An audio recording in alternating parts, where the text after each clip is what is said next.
games, hindi musical instruments at hindi laruan ang hilig ng teenager na si Sai Maximo. Sa edad na 14, nagsasanay na siya bilang isang practical shooter.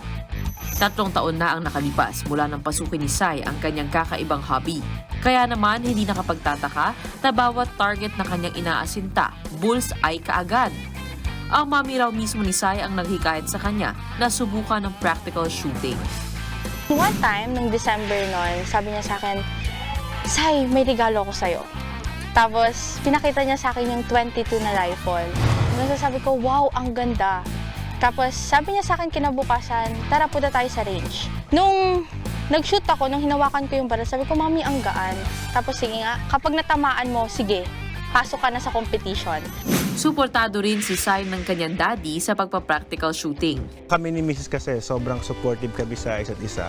So whatever na gusto niya, susuportahan ko. And na-apply na rin namin sa anak namin. So andun lang kami sa likod nila para sumuporta.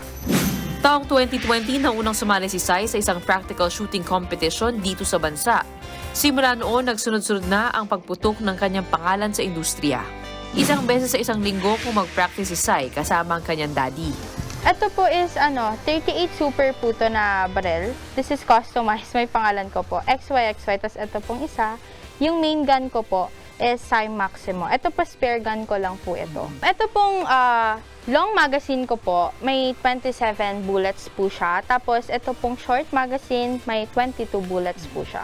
Real bullet po siya. Ito po yung tinatawag na ear muff para hindi po mabasag yung eardrum natin. So, ito pong salamin kasi kapag babaril ka po ng mga bakal, may tendency na mag-ricochet sa'yo yung bala. Then, kapag nag-ricochet sa'yo yung bala, masakit. So, pwede kapag tumama sa mata mo, mabulag ka. Ito pong holster is for yung belt ko po. Ito po yung nagsisilbing belt. So, dito nakalagay yung baril. Sinisiguro naman ng magulang ni Sai na ligtas siya at walang nilalabag na batas. Sa akin kasi, nakapangalan lahat ang baril ko. Itong baril na ginagamit niya is actually naka-license sa akin. At ngayon, kapag nagta-travel siya, lagi niya akong kasama. Hindi siya pwedeng humawak ng baril kapag hindi niya ako kasama. Itong ID tag na to, this is a PPSA competition license ng bata. This is a competition license na kung saan ina-acknowledge siya sa buong mundo.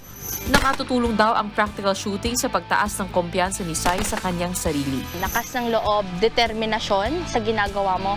Kung gusto mo talaga yung ginagawa mo, you can do it. Pag pumasok ka sa isang sports, imposible na wala kang matututunan.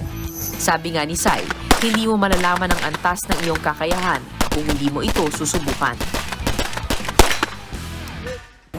Mga kapatid, Gretchen ho po, huwag maging huli at maging una sa lahat ng balitaan.